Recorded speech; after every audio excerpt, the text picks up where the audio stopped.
perlihatkan kepada kita bahwa Presiden Prabowo tidak sedang berada di dalam spektrum harapan masyarakat. Presiden Prabowo tidak sedang berada atau tidak sedang bersama rakyat hari ini. Setidaknya sampai di akhir tahun 2025 ini.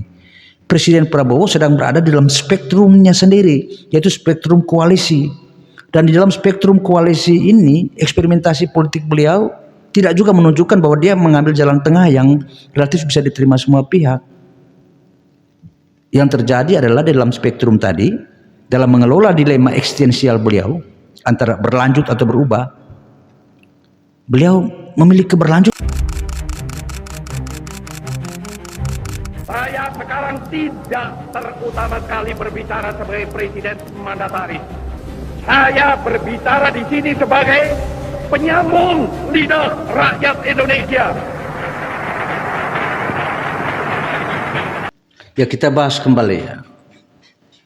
Paradoks Indonesia adalah paradoks Prabowo, dan hari ini ya, beberapa saat ya ini menjelang akhir tahun 2025, kita menyaksikan Presiden Prabowo belum mampu ya, atau masih berada dalam situasi dilema ya, secara politik disebut dilema eksistensial ya, antara dia harus melakukan koreksi total atau dia terus melanjutkan warisan kebijakan atau pola kebijakan yang ada pada pemerintahan 10 tahun pemerintahan Presiden Jokowi.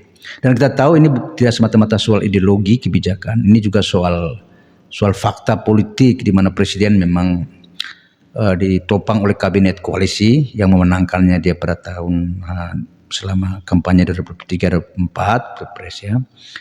Dan hari ini dia harus mampu mengelola dengan baik.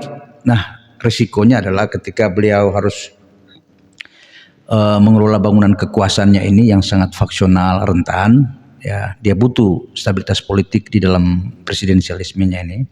Tapi di sisi yang lain, tekanan publik melihat dampak kebijakan dari warisan 10 tahun pemerintahan Jokowi, dan juga perilaku, kapasitas, kompetensi, dan integritas para pejabat yang merupakan titipan Jokowi yang ikut memenangkan Prabowo sangat bermasalah. Nah, di situ kita perhatikan bagaimana Presiden Prabowo alih-alih melakukan satu tidak hanya sekadar balancing, tapi satu terobosan tanpa harus membuat kelompok pendukungnya, terutama koalisi, kehilangan kepercayaan atau kecewa kepada beliau, tapi juga pada saat yang sama mampu membuat kelompok masyarakat dan masyarakat sipil khususnya semakin percaya bahwa presiden adalah harapan. Rasa-rasanya ya saat ini memang makin jauh itu dari harapan. Dan kalau kita perhatikan terakhir ini adalah terkait bencana Sumatera sajalah yang terdekat ini kan. Kita perhatikan bagaimana bukannya memfokuskan perhatian bagaimana memecahkan problem yang ada di penanganan bencana maupun melakukan koreksi struktural dan institusional terkait kebijakan terhadap ekosistem rejim ekstraksi ini, di mana Sumatera adalah salah satu bancahan oligarki kita selain Kalimantan dan daerah-daerah lain.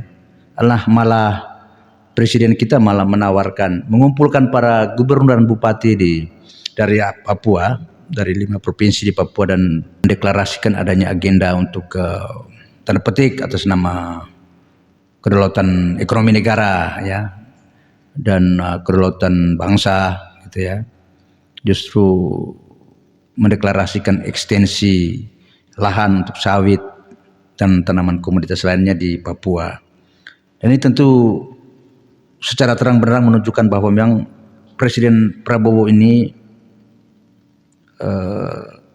oleh sebagian kelompok menganggap dia lebih bermasalah dari Jokowi. Tapi kalau kita boleh memberi sedikit waktu dan kepercayaan kepada beliau masih berada dalam satu situasi dilema eksistensial yang sampai saat ini petunjuk bahwa dia bisa mengatasinya itu sangat masih jauh dari harapan.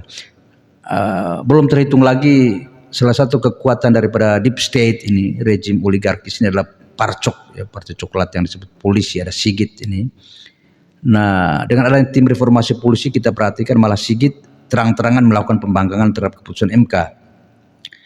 Ini juga sekali lagi ya semakin mempertegas bahwa Presiden Prabowo apakah betul sengaja membiarkan atau pernyataan dan sikap kelembagaannya dari Sigit ya melawan Undang-Undang Dasar 45 ini, lawan keputusan MK, itu adalah bagian dari permainan Prabowo sendiri.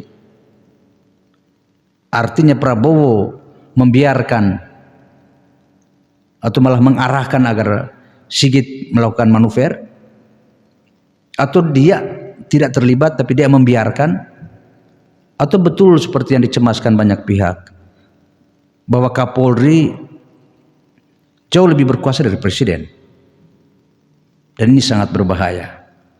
Karena pada dasarnya secara politik posisi Sigit sebagai Polri sangat lemah di hadapan rakyat Indonesia. Dia nggak punya legitimasi politik. Tapi pertanyaannya, kenapa Prabowo tunduk kepada Sigit? Jika kita menggunakan cara pandang tadi bahwa Sigit sedang melawan atau membuat power balancing terhadap Presiden Prabowo. Oke, setidaknya dari penanganan masalah bencana di 3 provinsi di Sumatera, lalu kemudian agenda ekstensi lahan untuk sawit dan komoditas pangan seperti singkong dan lain-lain di Papua tanpa ada koreksi terhadap eksperimentasi lumbung pangan yang ada di Sumatera, warisan SBY, lalu kemudian diperparah lagi selama masa Jokowi, dan sekarang Prabowo melanjutkan ya. Terus ditambah lagi terakhir tadi yang kita sampaikan soal perilaku polisi ya di bawah pimpinan Sigit ini yang memperlihatkan kepada kita bahwa Presiden Prabowo tidak sedang berada di dalam spektrum harapan masyarakat. Presiden Prabowo tidak sedang berada atau tidak sedang bersama rakyat hari ini. Setidaknya sampai di akhir tahun 2025 ini. Presiden Prabowo sedang berada di dalam spektrumnya sendiri, yaitu spektrum koalisi. Dan di dalam spektrum koalisi ini, eksperimentasi politik beliau tidak juga menunjukkan bahwa dia mengambil jalan tengah yang relatif bisa diterima semua pihak. Yang terjadi adalah di dalam spektrum tadi, dalam mengelola dilema eksistensial beliau antara berlanjut atau berubah, beliau memilih keberlanjutan. Sementara perubahan yang seperti disampaikan banyak pihak ya hanya sebatas omon-omon. Karena kita tahu bahwa pemberantasan korupsi, kolusi dan nepotisme itu adalah simptom. Dia bukan satu koreksi terhadap akar masalah. Akar masalah adalah koreksi dalam konteks ekosistem berburu rente ini, ekosistem rejim ekstraksi ini. Berarti harus ada pemeriksaan kembali semua regulasi yang ada, dan itu harus dilakukan secara komprehensif dan harus cepat dilakukan sebelum kerusakan ekonomi, kerusakan lingkungan hidup dan dehumanisasi terhadap masyarakat ya terjadi secara langsung maupun melalui dampak-dampak dari program-program pemerintah ini yang merupakan warisan dari rejim ekstraksi Jokowi. Tentu dengan pemahaman itu tadi ya, bahwa memang Presiden Prabowo sedang mengalami atau sedang berurusan dengan dilema eksistensial dia. Pilihan kita sebagai masyarakat sipil, sebagai masyarakat terdampak, sebagai warga negara yang aktif dan kritis, terus mengajukan kritik dan koreksi terhadap Presiden Prabowo maupun jajarannya. Karena akan membuat kontraksi lebih lanjut pada koalisi ini, di mana harapan kita faksi-faksi loyalis kepada Prabowo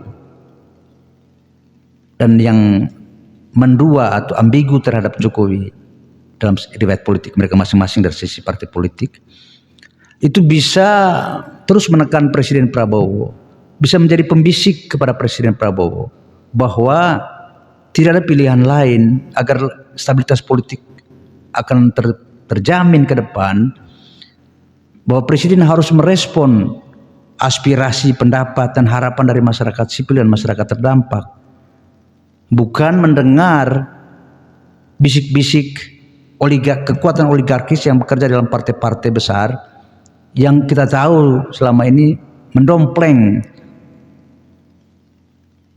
pada Jokowi dan menjadi kekuatan yang sangat diuntungkan dalam periode kedua Presiden Jokowi. Ini situasinya ya, situasi di mana sampai hari ini kita melihat bahwa memang Presiden Prabowo harus dibantu, ditekan terus-menerus, dan kemudian kita sampai pada satu kesimpulan sementara bahwa memang harapan kita selain pada Prabowo ya pada faksi di dalam koalisi hari ini yang memang lebih kritis ya, lebih menjadi semacam penghubung antara aspirasi rakyat ini, masyarakat ini dengan istana. Jika tidak demikian ya, kalau Presiden Prabowo masih dikelilingi oleh atau masih terus bisikin oleh kekuatan-kekuatan oligarki hitam ini yang bekerja melalui sejumlah partai politik dan orang-orang tertentu sebagai brokernya, makilar kebijakan ini.